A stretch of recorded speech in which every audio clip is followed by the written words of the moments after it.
Rebonjour, chers frères et sœurs. Il est 19h26.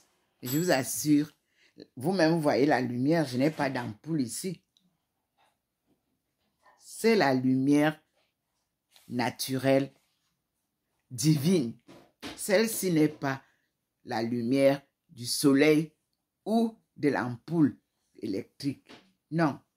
Et vous pouvez voir au-dessus, la présence du Seigneur est là. Et je continue la lecture, enveloppée par la lumière divine qui représente la présence même de Dieu et son Fils Jésus-Christ qui nous donne les enseignements de sa bonne nouvelle, appelée Évangile de Jésus-Christ. Nous continuons maintenant. Ici, le Seigneur m'a fait lire le testament d'Abraham à la page 71, accompagné des Hercursus. Nous commençons d'abord par le testament. Je lis et je suis à la page 71. Le testament d'Abraham et non le testament d'Abraham.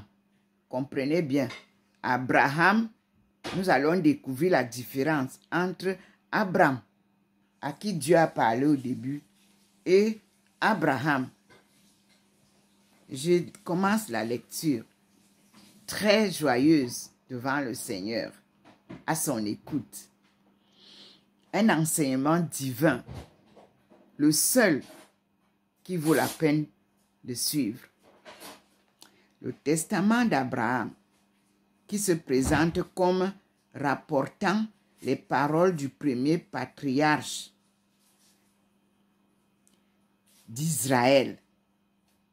C'est ce qu'il écrit. Appartient à un genre de texte non canonique, dans lequel une figure biblique importante rend public son testament, entre guillemets, testament.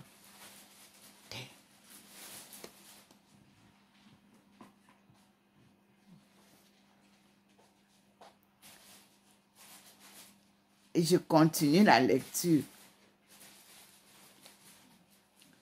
Ou transmet son héritage à ses descendants depuis son lit de mort.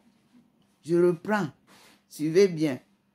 Le testament d'Abraham, qui se présente comme rapportant les paroles du premier patriarche d'Israël, appartient à un genre de texte non canonique, dans lequel une figure biblique importante rend public son testament, entre guillemets, ou transmet son héritage à ses descendants depuis son lit de mort. Le modèle qui inspire ces œuvres est la scène de Genèse 49, où Jacob, mourant, rassemble ses 12 fils et prononce une série de prédictions les concernant.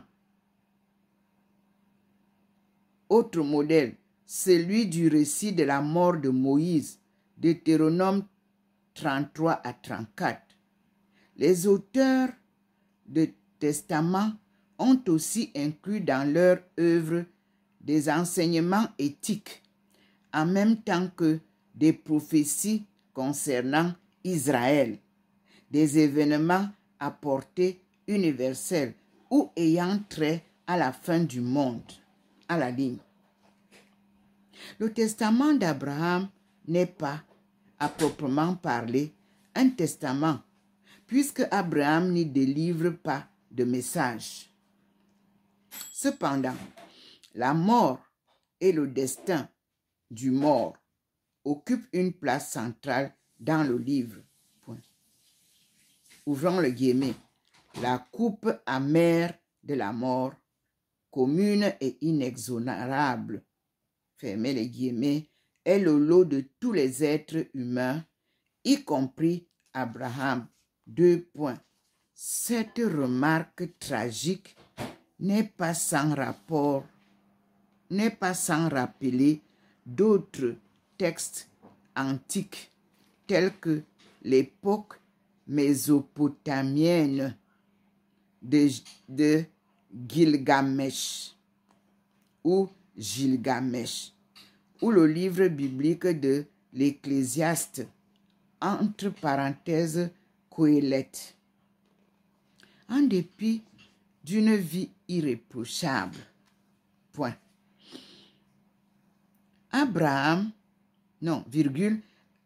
dépit d'une vie irréprochable, Abraham apparaît comme un personnage loin d'être idéalisé, qui tente de repousser sa mort en demandant à Dieu de lui permettre d'abord, entre guillemets, de voir toute la terre habitée, toute la création. Fermez les guillemets, point. Sa requête est exaucée et Abraham s'élève au-dessus de la terre sur un char porté par des chérubins. Notez ça, parce que vous allez retrouver ça ailleurs. Ce n'est pas lui, mais c'est quelqu'un d'autre. Dans la partie centrale du livre, qui est aussi la plus dramatique, il se trouve devant la première porte du ciel, d'où il peut voir les âmes des morts passer en jugement. Celles-ci voient leurs actes inscrits pour mémoire sur un livre céleste, sont pesés sur une balance, entre parenthèses, motif que l'on trouve aussi en Égypte. Vous avez compris? Motif que l'on trouve aussi en Égypte. Entre parenthèses, merci Seigneur. Ils clignotent et ou sont passés par le feu, voire extraits, que nous allons lire. Point. Le jugement est prononcé d'abord par Abel, puis par les 12 tribus d'Israël. Mais nous allons encore voir une erreur là. Quelles sont les 12 tribus? Sont-elles les tribus d'Israël ou de Jacob? Nous allons voir après. C'est le Seigneur qui me donne ces inspirations et je dois les ressortir parce que nous allons continuer la lecture. Peut-être qu'il va aller nous éclairer plus loin. Entre Israël et Jacob. Nous continuons. Et enfin, parce que nous avons vu la mort de Jacob nous est signalée. Et maintenant, nous sommes à la mort d'Israël. Et nous continuons.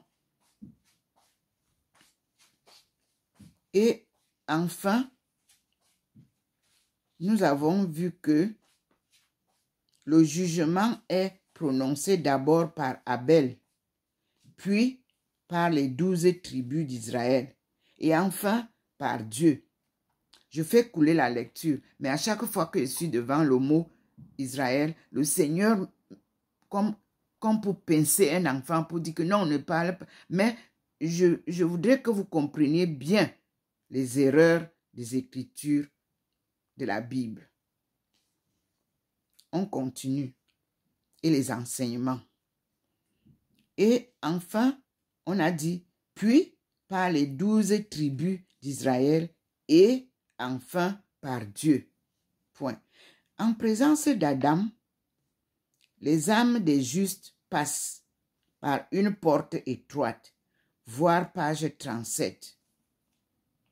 Tandis que celles des pécheurs, de loin, les plus nombreuses, franchissent un seuil très large. Point. C'est là une image que l'on retrouve dans Matthieu 7, versets 13 à 14. Point. Abraham revient ensuite chez lui et Dieu envoie la mort en personne requérir son âme. Le patriarche continue de résister à ces injonctions, mais une ruse vient à bout de cette résistance et son âme est capturée. Point. tandis que le corps d'Abraham reçoit une sépulture honorable, son âme se voit emportée au paradis par des anges. Vous allez vous-même découvrir la suite. Ici, ceux qui ont écrit, et puisqu'on nous dit que ce sont eux. Maintenant, écoutons les paroles du patriarche Hercursus. Une seule humanité. Je lis. Une caractéristique frappante du testament d'Abraham est son universalisme. En tant que descendants d'Adam, tous les êtres humains doivent être jugés par Dieu sur les mêmes bases. Point. Aucune distinction n'est faite entre juifs et non-juifs et, mis à part, une référence unique en 12 tribus. Israël ne se voit pas attribuer un rôle particulier. Point. Ce qui retient également l'attention, c'est la façon dont le texte met l'accent sur la miséricorde de Dieu envers l'humanité. Avec des mots qui rappellent Ézéchiel 18, chapitre 18. Le texte montre que Dieu ne désire pas la mort des pécheurs, mais qu'il cherche plutôt à leur offrir l'occasion de se repentir. Une mort prématurée qui ne laisse pas le temps pour le repentir rachète entièrement les fautes passées et n'est suivie d'aucune punition. À la ligne, Dieu peut aussi répondre à l'intercession des justes en faveur des pécheurs. Au cours de son périple, Abraham, voyant des hommes engagés dans des actions mauvaises, appelle sur eux la punition de mort. Mais plus tard, quand il réalise que cela s'oppose à l'objectif divin, il intercède pour eux auprès de Dieu et ils sont ramenés à la vie. Voyons ce rappel qui nous est donné ici comme un enseignement très important dans le livre que le Seigneur vient de nous faire mention. Mais nous continuons la lecture parce que je ne vais pas avant Dieu. Il nous montre déjà Ézéchiel 18. Allons donc lire Ézéchiel 18 pour comprendre le testament de Abraham.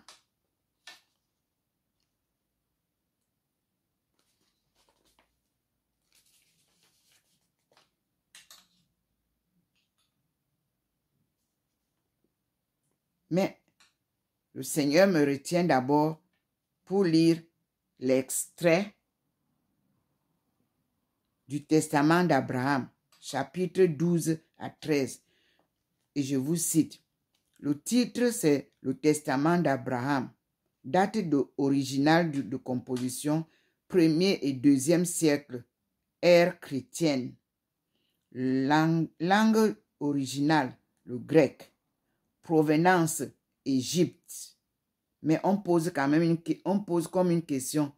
Égypte? Bon, plus ancien manuscrit existant, voire l'an 1100, ère chrétienne, entre parenthèses, grecque. Je vous lis. Entre les deux portes se trouvait un trône effrayant. Sur ce trône siégeait un homme étonnant, radieux comme le soleil, semblable à un fils de Dieu. Devant lui, il y avait une table pareille à du cristal, toute d'or. Sur le dessus de la table était posé un livre épais de 3 coudées et large de 6 coudées. À droite et à gauche de celui-ci se tenaient deux anges qui portaient un rouleau de l'encre et un calame. Point.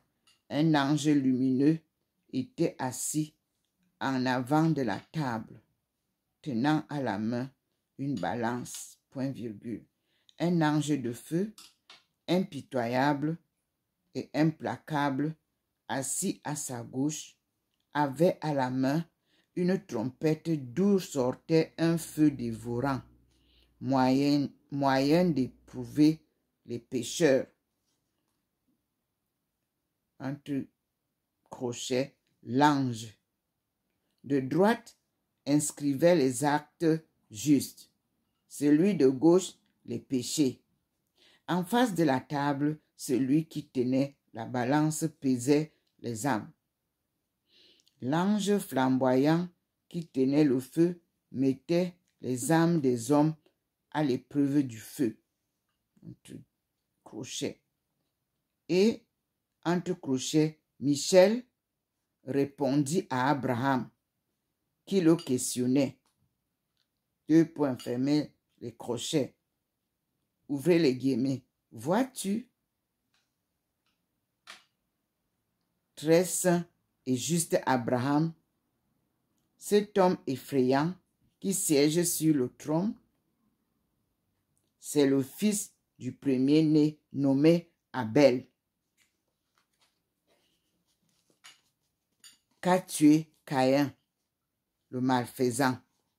Il siège ici pour juger toute la créature et met en accusation juste et pécheur, car Dieu a dit, deux points, ouvrez les guillemets, moi je ne juge pas le monde, mais chaque homme est jugé par un homme, point, fermez les guillemets. Nous avons vu donc ici ce que nous montre le testament d'Abraham. Et nous avons l'Apocalypse d'Abraham. Vous vous souvenez que Apocalypse est le livre de Jean. Écoutons maintenant l'Apocalypse d'Abraham à la suite, page 76. Comme nous l'avons, vous avez vu que nous avons lu le testament. Écoutons maintenant l'Apocalypse. Une autre œuvre affirme avoir pour auteur le premier patriarche d'Israël. Deux points. L'Apocalypse d'Abraham. Elle a été écrite en réponse à la destruction par les Romains de Jérusalem et du Temple en l'an 70, ère chrétienne, et sa rédaction a dû suivre de peu cette catastrophe. Ce texte est, par conséquent, pratiquement contemporain des évangiles chrétiens, qui donnent aussi leur propre version de cet événement.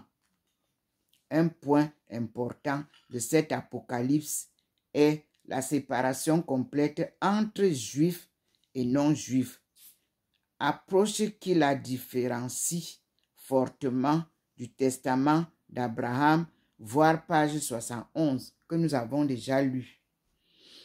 Pour l'auteur, cette distinction traduit un aspect fondamental du monde créé, divisé en deux.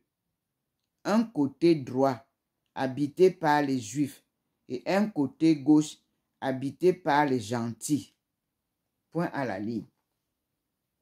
À l'image de beaucoup d'apocalypses, l'œuvre s'appuie sur différents passages bibliques que son auteur développe et interprète à sa façon.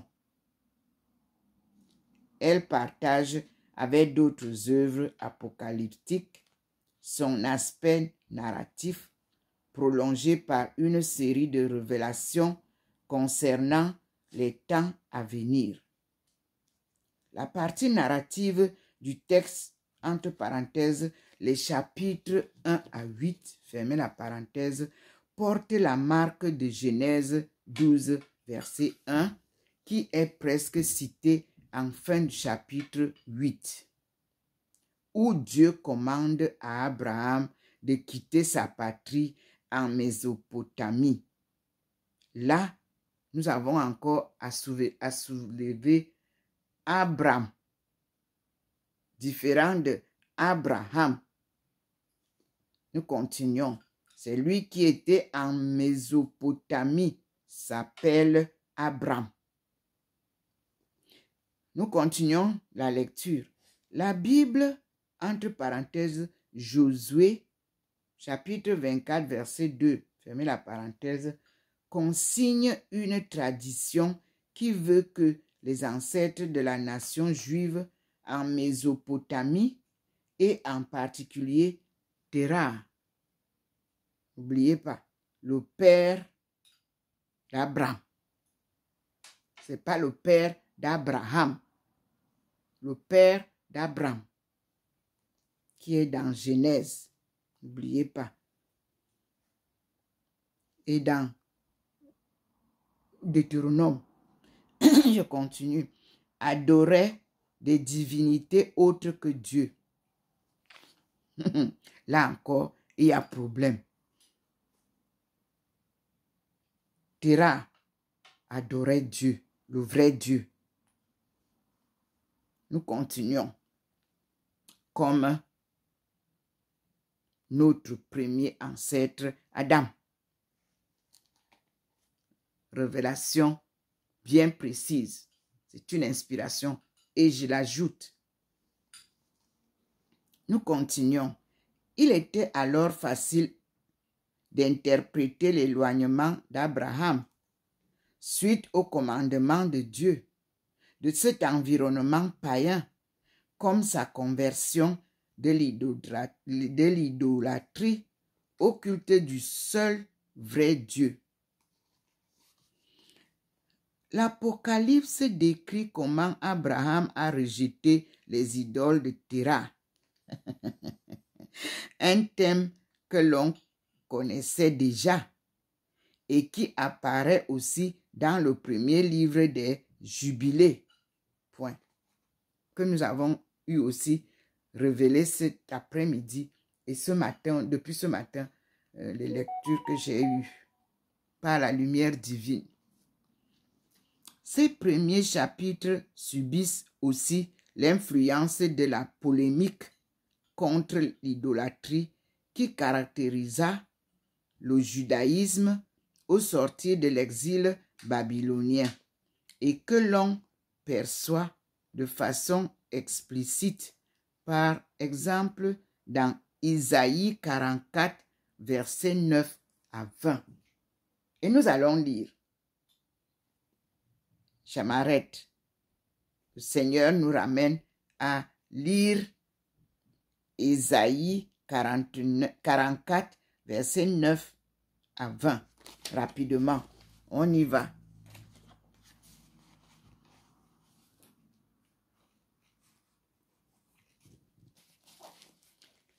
Isaïe, nous y sommes. 44. Nous découvrons la Bible avec un maître divin.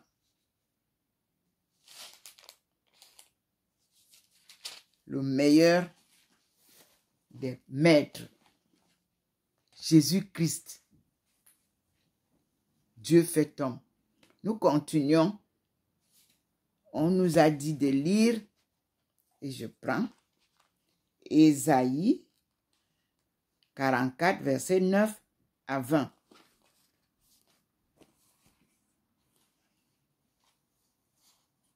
Nous y sommes.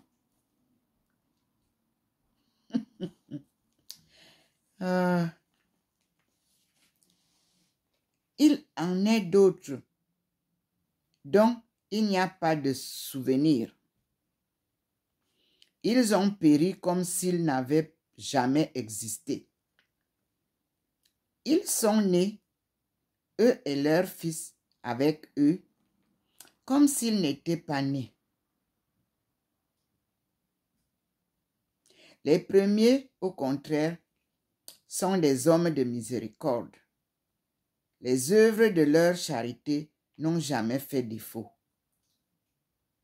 Leur bien demeure avec leur postérité. Les enfants de leurs enfants sont une sainte lignée, et leur descendance reste attachée aux alliances.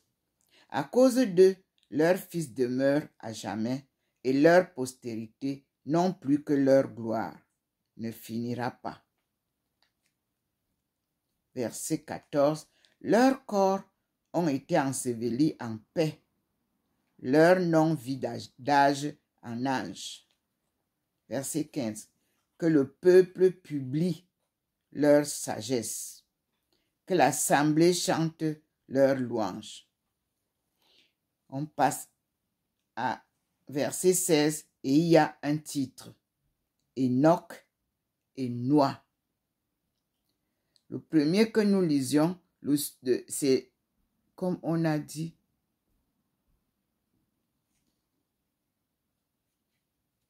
Non, là c'était Ecclésiaste. Je passe à Ésaïe 44. Parce que le Seigneur m'a attiré là. Et il insiste que je continue la lecture. Je lis. Enoch et Noah. Nous sommes là attirés par la lumière divine dans Éloge des pères et Enoch et Noah. Je continue la lecture. Enoch plaisait à Dieu. Il fut transféré dans le paradis. Vous voyez comment le Seigneur me conduit. Je reprends. Enoch plaisait à Dieu. Il fut transféré dans le paradis pour donner la pénitence aux nations. Verset 17. Noah fut trouvé juste et parfait. Au temps de la colère, il fut la réconciliation. C'est pourquoi un reste subsistera sur la terre. C'est pourquoi un reste subsista sur la terre lorsque survint le déluge. Verset 19. Il fut le dépositaire des alliances faites avec le monde, pour que nulle créature ne fût plus anéantie par un déluge. Nous continuons. Maintenant, Abraham, Isaac et Jacob. Voyez comment on vient ajouter. Je continue. Abraham est le père illustre d'une multitude de peuples. Nul ne l'a égalé en gloire. Il a observé la loi de Très-Haut. Ça, c'est les ajouts, ça. Et il a fait l'alliance avec lui. Dans sa chair, le Seigneur a institué son alliance. Dans l'épreuve, il s'est montré fidèle. Aussi, Dieu lui a donné par serment la gloire de sa race et promis qu'il croîtra comme la poussière de la terre. Il lui promit de multiplier sa postérité comme les étoiles, d'étendre sa part d'héritage depuis une mer jusqu'à l'autre, depuis le fleuve jusqu'aux extrémités de la terre. Maintenant, on va au verset 24. Envers Isaac, il a fait de même, Dieu, à cause de son père Abraham. Verset 25. Et le Seigneur lui a donné la bénédiction de toutes les nations. Il lui a confirmé son alliance sur la tête de Jacob. Est-ce que vous voyez la tricherie? Il a reconnu par ses bénédictions. Il lui a donné l'héritage et le lui a partagé entre les 12 tribus. Il lui a conservé des hommes pleins de miséricorde qui ont trouvé grâce aux yeux de toute chair. Nous sommes là-dedans. Le Seigneur lui a donné la bénédiction de toutes les nations et il a confirmé son alliance sur la tête de Jacob. Verset 25. Et verset 26, il l'a reconnu par ses bénédictions. Et il lui a donné l'héritage. Et il lui a partagé entre les 12 tribus. Il lui a conservé des hommes pleins de miséricorde qui ont trouvé grâce aux yeux de toute chair. Nous allons voir, il y a une note qui nous envoie, Jacob, verset 25. Verset 25, Jacob, on nous dit que Jacob en hébreu veut dire Israël. Vous comprenez ça? C'est la note qui nous dit que Jacob, en hébreu veut dire Israël. Je dis non. Le Seigneur n'est pas d'accord avec ça. Vous voyez qu'il ne clignote pas. Parce que si c'était vrai, il devait clignoter. Faux. Israël, c'est Israël. Jacob, c'est Jacob avec ses 12 tribus que nous allons voir. Et on continue. Verset 27 nous dit, il lui a conservé des hommes pleins de miséricorde. Nous allons voir. Il a fait sortir de lui un homme de miséricorde qui a... Ce verset commence le chapitre 45 et se rapporte à Moïse. C'est la note qui nous dit comme ça. On va voir. Moïse, c'est la suite. Verset 45 nous dit, nous sommes dans le livre de Ecclésiastique, verset 44, chapitre 44 et 45. Moi, je partais lire Isaïe. Le Seigneur m'a ramené à Ecclésiastique, que je vous lis.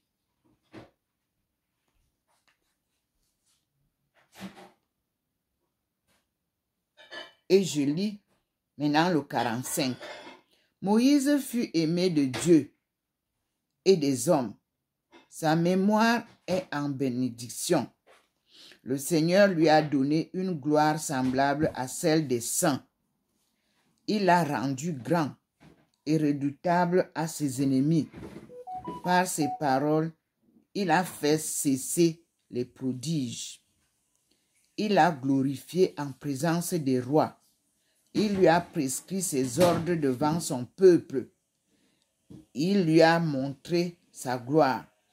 Il l'a sanctifié par sa foi et par sa douceur. Parmi tous les hommes, il l'a choisi. C'est le verset 4. Verset 5 nous dit, car Dieu l'a écouté, a entendu sa voix et il l'a introduit dans la nuée. On parle là de Moïse. Il lui a donné ses préceptes devant son peuple, entre crochets son peuple, et la loi de vie et de science, pour enseigner à Jacob son alliance et ses décrets à Israël. Est-ce que vous voyez ça? Ici, nous parlons de Moïse. Nous continuons. Il a exalté Aaron, son frère, le frère de Jacob, le frère de Moïse, pardon, son semblable de la tribu de Lévi. Il a fait avec lui une alliance éternelle. Il lui a confié le sacerdoce de son peuple. Il l'a comblé de bonheur et de gloire. Verset 9. Il a orné d'une ceinture d'honneur. Il a revêtu d'une robe de gloire. En le couronnant de tout cet appareil de majesté. Il lui a donné la longue robe, les caleçons, les faudes, dont le bord tout autour était garni de nombreuses sonnettes qui devaient retentir lorsqu'il marchait et tintinabuler dans le temple pour avertir les enfants de son peuple. Il lui a donné une robe sainte, tissée d'or, d'hyacinthe et de pourpre, ouvrage d'un tisserand averti, avisé et compétent, œuvre d'un ouvrier habile, en fil d'écarlate, avec 12 cabochons précieux, enchâssés dans l'or et gravés par le travail du lapidaire, en mémoire des 12 tribus. On a mis Israël et on m'envoie voir ce verset 12 et 13 où on est venu mettre les 12 tribus d'Israël. On va lire. L'hébreu distingue ici la robe du pectoral qui en était le principal ornement. Il s'agit de la bourse contenant les dés au moyen desquels le grand prêtre rendait les oracles. Voir Exode 28, verset 30. Je m'en vais voir Exode 28, verset 30. Ici, vous comprenez comment Exode 28, nous y sommes, verset 30.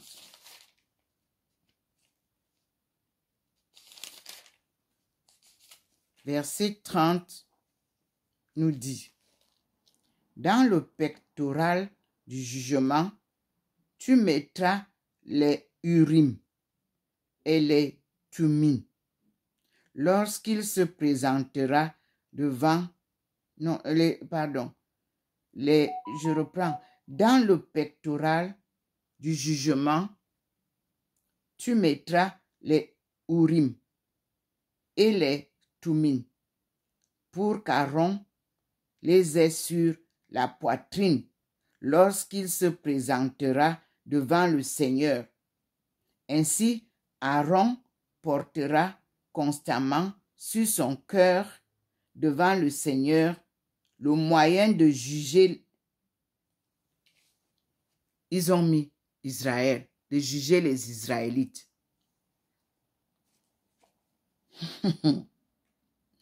Tu feras le manteau.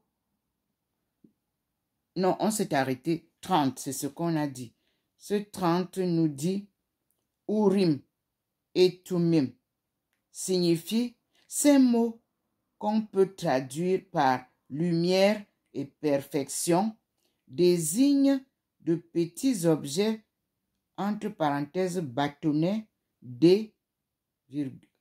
fermez la parenthèse, servant à obtenir de l'oracle divin une réponse aux questions posées sous forme d'alternative, voire 1 Samuel 14, 41. On va 1 Samuel 14, 41 pour voir. 1 Samuel 14, 41. Comment ça? 1 Samuel 14. Non, on repart. On a lu tout à l'heure Exode 30.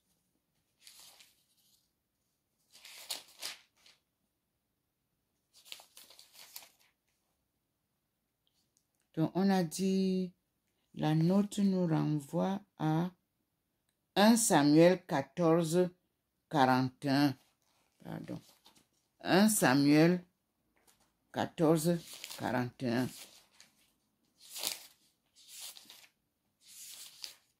Nous y sommes. 41 nous dit 1 Samuel 14, 41 nous dit, je cite, Saul dit au Seigneur, entre guillemets, Dieu d'Israël, pourquoi n'as-tu pas répondu à ton serviteur aujourd'hui? Si la faute est en moi ou en mon fils Jonathan, donne les Urim. Si elle est en ton peuple Israël, donne les Tumim. Les Tumim. Point. Fermez les guillemets. Jonathan et Saoul furent désignés par le sort et le peuple disculpé. Vous voyez ici, ce n'est plus avec Moïse là-bas et Aaron. Ici aussi, nous voyons qu'on nous cite Tumim. 41. Bon, verset 41-42 nous dit. D'abord, verset 37 nous dit. Le silence de l'oracle donne à penser que Dieu a été offensé par quelques péchés qu'il s'agit de déceler et d'expier. Voyez. Ici maintenant, verset, donc 1 Samuel 14, verset 41-42 nous dit, la version grecque permet de combler deux lacunes du texte hébreu. 2 points. Pour les Urim et les Tumim, voir Exode 28, verset 30 et la note que je venais de vous lire. Je l'ai lu. Alors, nous comprenons que ici, nous avons maintenant affaire à Saul et non à Moïse.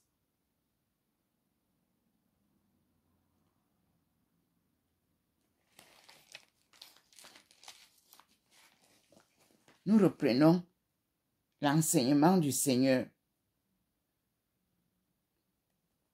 et nous continuons.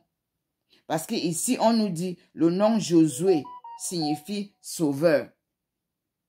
Mais nous savons que le nom Jésus signifie sauveur. Alors, nous devons bien lire la Bible. Le Seigneur, il nous apportera la clarté.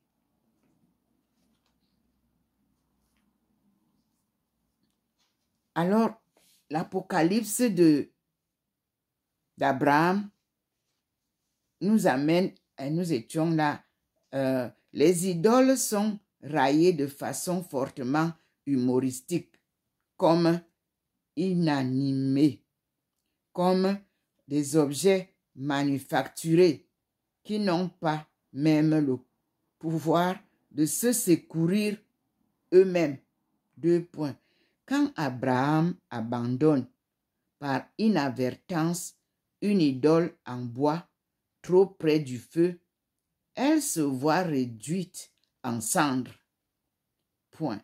La préoccupation du culte véritable et la nécessité de le préserver d'une rechute dans l'idolâtrie traverse l'ensemble de l'œuvre. Nous sommes bien là aux paroles des patriarches, l'Apocalypse d'Abraham et non l'Apocalypse de Jean. Nous continuons.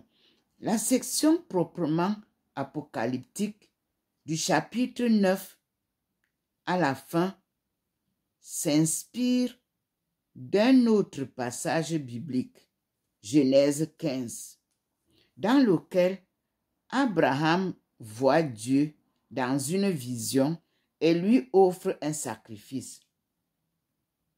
Dans l'Apocalypse, Abraham agit avec l'aide et sous la direction de l'ange Laoël.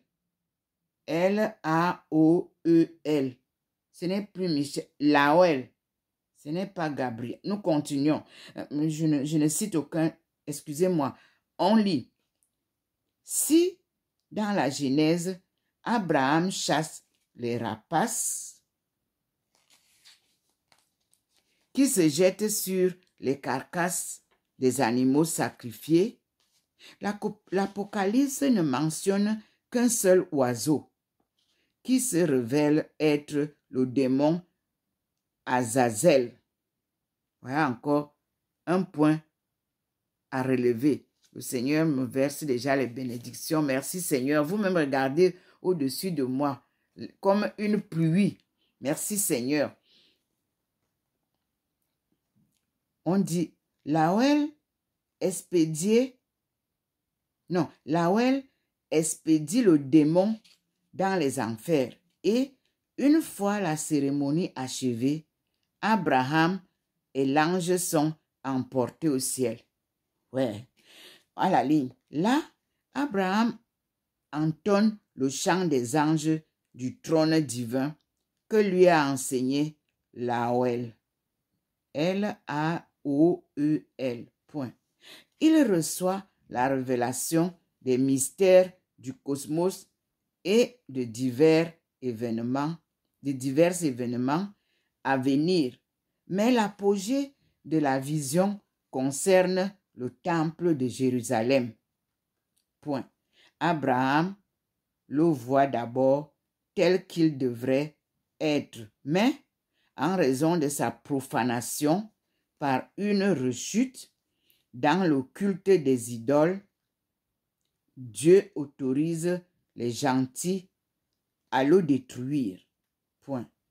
Pourtant, à la fin des temps, les enfants d'Israël reviendront au vrai culte dans un temple reconstruit et les gentils seront annihilés.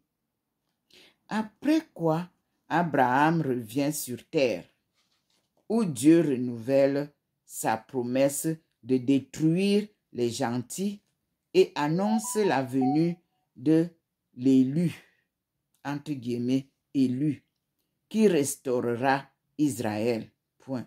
Le livre se conclut par un retour à Genèse 15 en reprenant la prophétie de l'esclave d'Israël en Égypte. Vous-même, vous savez que nous allons partir maintenant lire Genèse 15, verset 13. C'est là où on nous dit à Genèse 15. On y va. Genèse 15 de la Bible, la Sainte Bible, pour clôturer ce passage où nous sommes en train de découvrir les erreurs de la Bible. Par la grâce de Dieu. Vous-même, vous avez vu les bénédictions. Ça continue à pleuvoir. Merci Seigneur. On va donc, Genèse 15.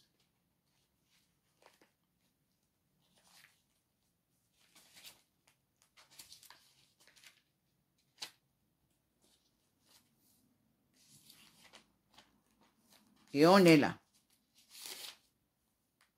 Genèse 15. Et je lis. L'alliance de Dieu avec Abraham. Mes frères et sœurs. A-B-R-A-M. C'est ça que Abraham a copié. Nous allons comprendre maintenant. J'avais même noté ici. Jésus-Christ. On va lire. Après alliance de Dieu avec Abraham. Abraham était qui? Le roi de Sodome dit à Abraham, rends-moi les personnes et garde les biens. J'enlève, entre guillemets, j'enlève la main, répondit Abraham, vers le Seigneur, le Dieu très haut, qui a créé le ciel et la terre. De tout ce qui est à toi, je ne prendrai pas un fil ni un cordon de sandales, afin que tu ne puisses pas dire, j'ai enrichi Abraham, c'est-à-dire Abraham. Il dit qu'il ne veut pas les richesses, mais l'autre Abraham s'enrichit. On continue. Oh là là, le Seigneur est merveilleux. Et il dit, rien pour moi si ce n'est ce qu'ont mangé mes serviteurs et la part des hommes qui sont venus avec moi, Aner, Escol et Mambré, pour eux qu'ils prennent leur part. Ici, nous avons pris, c'est Melchisédek qui parle. Mais on ne va pas d'abord là-bas derrière ce Melchisédek, parce que comme Abraham revenait vainqueur de Condor-Lahom, on ne va pas là-bas. On prend d'abord le 15, alliance de Dieu avec Abraham, dont je vous ai parlé, Abraham, qui est différent de Abraham, qu'on nous a dit qu'il a eu un nouveau nom. Mais écoutons, vous voyez comment il est il ne veut pas les biens de la terre.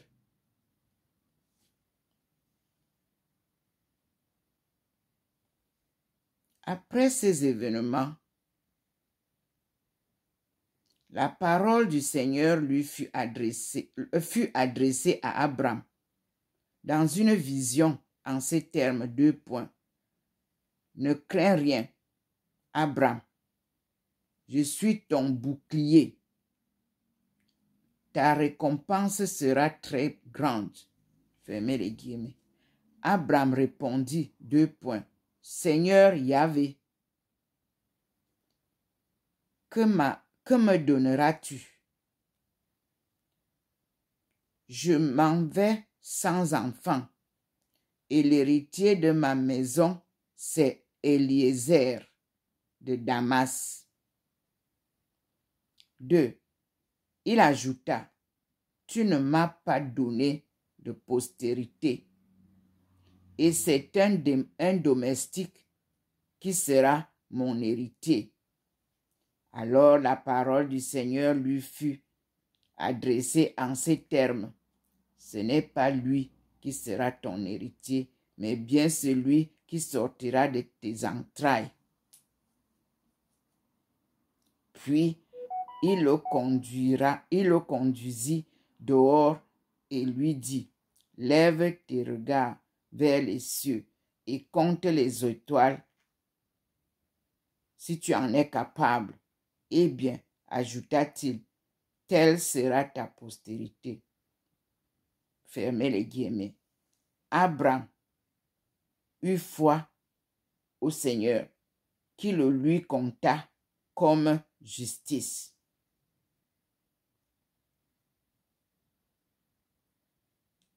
Verset 7. Le Seigneur dit à Abraham, je suis le Seigneur qui t'a fait sortir d'Ur, en Chaldée, pour te donner la possession de ce pays. Seigneur Yahvé, comment saurais-je que j'en serai le possesseur? Prends une génisse de 3 ans, une chèvre de 3 ans, un bélier de 3 ans, une tourterelle et un jeune pigeon. Fermez les guillemets. Abraham alla chercher tous ces animaux. Il les partagea par le milieu et mit chaque moitié en face de l'autre. Mais il ne coupa point les oiseaux. Les rapaces s'abattirent sur les cadavres, mais Abraham les chassa.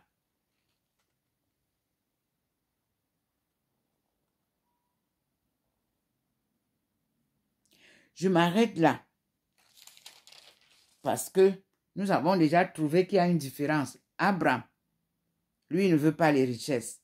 Abraham Lui, c'est les richesses qu'il veut. Et Dieu a bien, on va voir comment Melchisedec nous parle ici, au verset 17 du chapitre 14. Il dit, comme Abraham revenait vainqueur de Kodor-Lahomor et de ses alliés royaux, le roi de Sodome sortit à sa rencontre dans la ville de Savé, qu'il est la vallée du roi. Qui est la vallée du roi? À la ligne. Melchisedec, roi de Salem, offrit du pain et du vin. Il était prêtre du Dieu très haut. Il adressa à Abraham cette bénédiction. 2 points. Béni soit Abraham par le Dieu très haut qui a créé le ciel et la terre. Point d'exclamation. Verset 20. Béni soit le Dieu très haut qui a livré les ennemis entre tes mains. Point d'exclamation, fermez les guillemets. Et Abraham lui donna la dîme de tout. Que on va voir. Verset 14.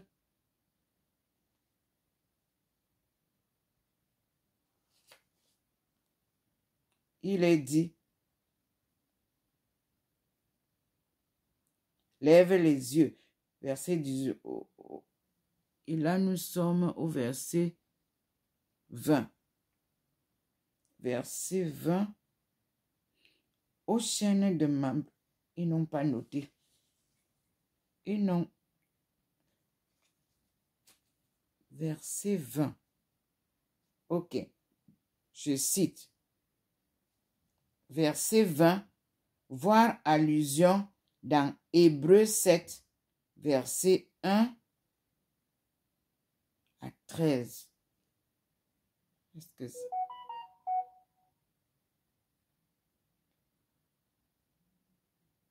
Je reprends.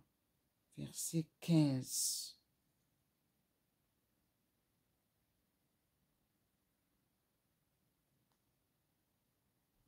On dit, verset 18. Verset 18 nous dit,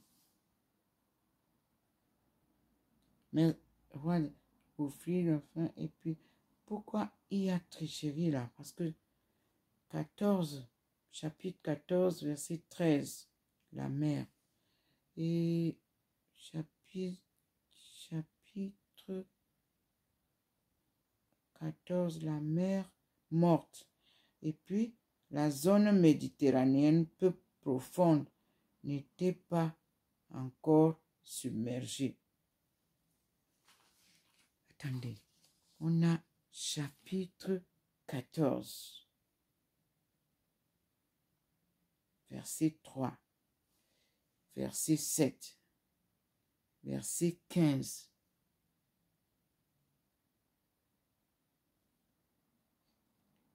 Il y a là à retrouver verset 18. Ok.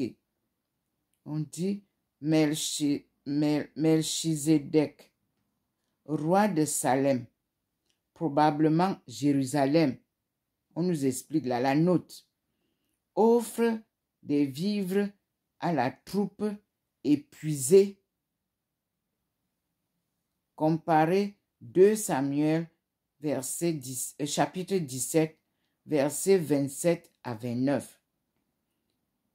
Il devint type mystérieux du sacerdoce éternel. Psaume 109, verset 41. Et comparez 2 Samuel, chapitre 17, verset 27 à 29. Fermé. Il devint type mystérieux du sacerdoce éternel. Ok, nous allons voir ça. Et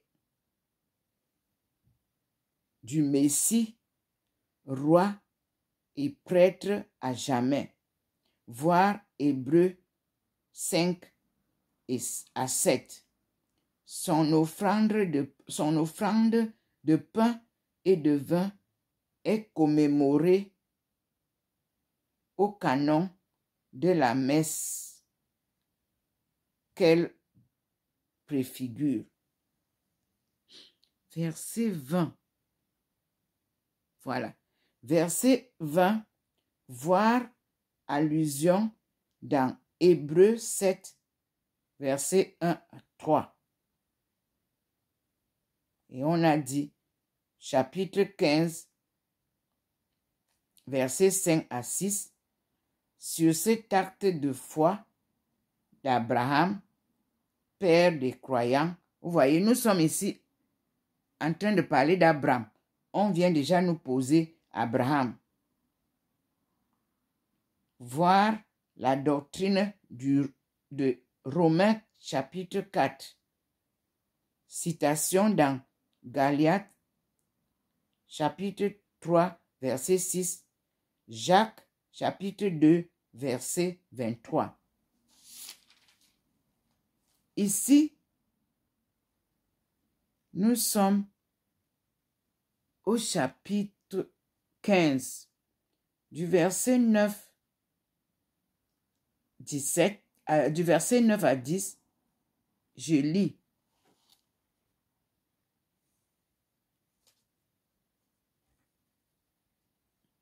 Prends une génisse de 3 ans, que j'ai lu tout à l'heure, une chèvre de 3 ans, un bélier de 3 ans, une tourterelle et un jeune pigeon.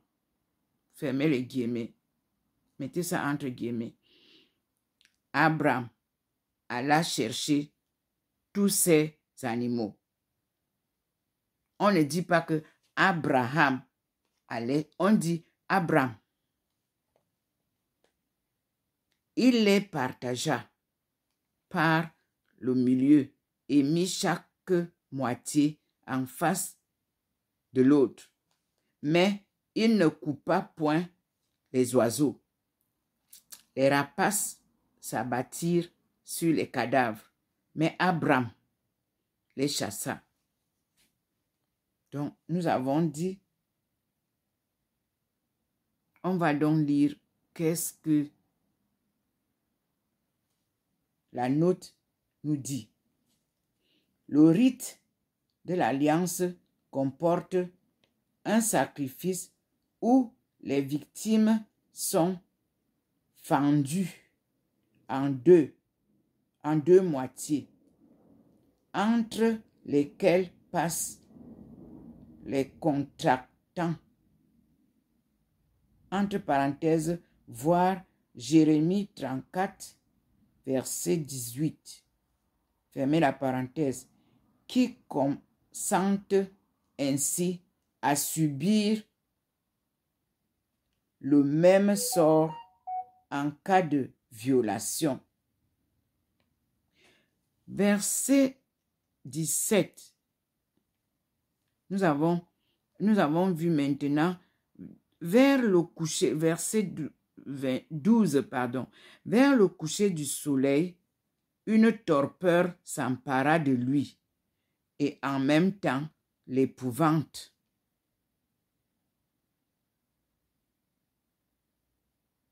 Entre parenthèses, une épaisse ténèbre, fermez les parenthèses, fondit sur lui. Le Seigneur lui dit, entre guillemets, sache que tes descendants habiteront comme des étrangers dans un pays qui n'est pas le leur, qu'ils y seront asservis et opprimés durant 400 ans.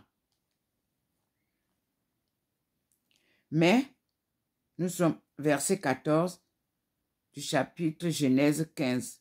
Mais je jugerai aussi la nation à laquelle ils auront été asservis. et ils en sortiront alors chargés de grandes richesses. Toi, tu iras en paix rejoindre tes pères, tu seras mis en terre au terme d'une heureuse vieillesse. Point. C'est seulement à la 4e génération que tes descendants reviendront ici, car l'iniquité des Amorites n'est pas encore à son comble. Fermez les guillemets. C'était au verset 16. Verset 17 de Genèse 15. Quand le soleil fut couché et que l'obscurité fut totale, voici qu'un brasier fumant et une torche enflammée passèrent entre les viandes partagées. Nous allons voir les viandes partagées. On nous dit, verset 17, sous le symbole du feu, le Seigneur accomplit le rite de l'alliance. On continue la lecture.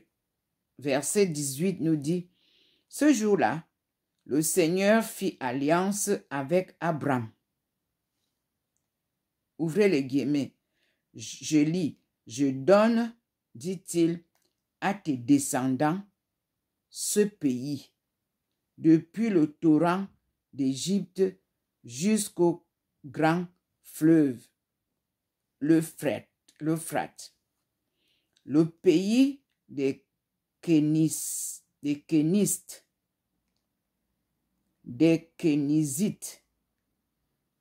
Cadmonéens, des Hittites, des Phérézéens, des Répham,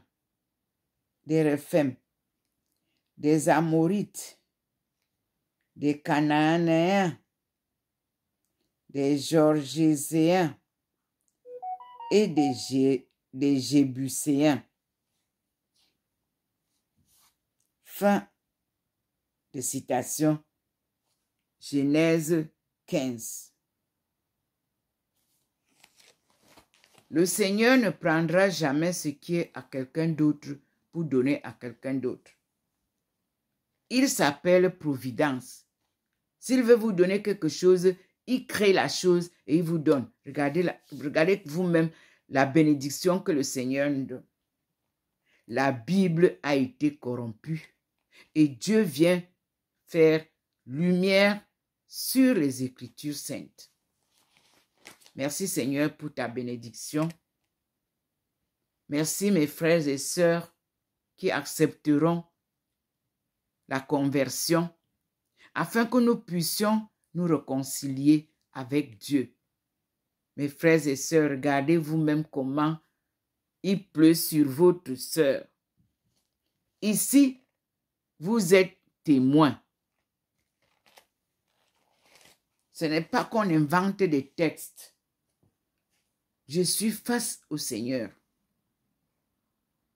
Et ça, souvent, nos rapaces des tribus marchands, nos rapaces qui veulent toujours prendre les choses d'autrui pour gagner de l'argent avec, sont aux appâts, aux aguets. Mais je vous préviens, mes frères et sœurs, ici, personne ne peut rien prendre. Copiez même toutes les vidéos que je suis en train de faire. Là, c'est le top des tops. La main du Seigneur est sur sa servante et sa lumière l'enveloppe. Donc, vous ne pouvez rien. C'est lui qui prend ça, il perd son temps. Vous avez compris? Ça là, la main de Dieu est dessus et sa lumière éclaire.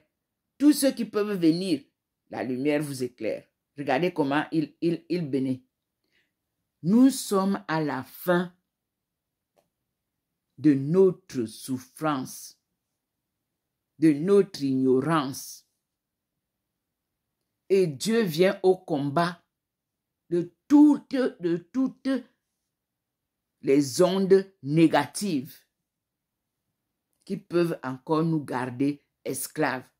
Et tous ceux qui sont prêts à venir encore nous tromper par nos enfants, par nos filles, par nos hommes, c'est fini. Dès que tu poses le pied, je te vois venir. Et je te dis, arrête, stop. Par la grâce de Dieu, aucun d'entre vous ne va plus pénétrer nos familles par nos enfants, par nos filles, par nos garçons. Vous n'allez plus entrer dans le cercle de ce peuple de Dieu appelé Benti, devenu Bentou. Vous vous croyez plus malin et plus maligne. Vous avez travaillé ça pendant des siècles. Dieu vient vous confondre. Lui-même prend en main. Son travail n'est pas fait de Ndomomelingi Thérèse. Dieu se sert de Ndomomelingi Thérèse comme un instrument. Regardez vous-même la bénédiction comme étant. Je suis en train de vous expliquer. Demain, vous n'allez pas dire que je ne vous ai pas dit. Ceux qui viennent encore, là, cherchez à rentrer sur ce secteur. Ici, la bénédiction de Dieu vous casse les pieds. Ça vous brise, ça vous rend aveugle, ça vous rend muet. Vous avez compris ça, non? Dieu rend muet. Il rend aveugle. Il rend sourd. Et il nous donne aussi la vue. Il nous donne les oreilles. Que personne n'ose plus venir entrer au milieu de nous pour égarer nos enfants et récupérer, pense-t-il, qui peuvent... Ici, personne ne peut rien récupérer. L'argent, nous n'en avons pas besoin. Les richesses, là voici. Voici la richesse de Dieu. Devant moi, devant vous. C'est ici la richesse de Dieu. Les bénédictions que je reçois là dépassent tout l'argent que vous pouvez venir flatter nos enfants pour les égarer. Ils sont toujours à vos services. Vous les appauvrissez et puis après vous venez les récupérer pour qu'ils deviennent vos griots à tout moment. Dieu va vous frapper. C'est ce qu'il dit. Hypocrite. Il va vous frapper. Corrupteur. Il va vous frapper. Vous manipulez nos enfants parce qu'ils sont fous. Ils sont ignorants. Ils ne connaissent rien. Vous vous trompez. C'est Dieu qui a laissé ça comme ça. Et il va vous confondre tous. Et vous allez nous laisser tranquilles. Et Dieu va nous guider avec nos enfants dans la pauvreté que vous croyez de l'argent. Vous allez découvrir les richesses de Dieu. Regardez vous-même les bénédictions. Vous-même regardez. Il pleut sur moi. Ce sont les bénédictions. Et nous disons merci au Seigneur. Je fais la volonté de Dieu. À demain, mes frères et sœurs, si Dieu le veut, nous allons continuer sur la suite de ce qu'il m'a enseigné aujourd'hui, que je partage avec vous. Et il vous ouvre la Bible pour que vous voyez les erreurs qui sont dans la Bible. Il vous fait voir qui est dans la vérité et qui ne l'est pas. Et il nous a fait sortir cette Bible perdue, mais retrouvée. À Dieu la gloire. Avec Dieu, tout est possible. Référence Cardinal Toumi. Avec Dieu, rien n'est impossible. Référence Dr Ndomomelingi Thérèse qui vous parle. À bientôt mes frères et sœurs.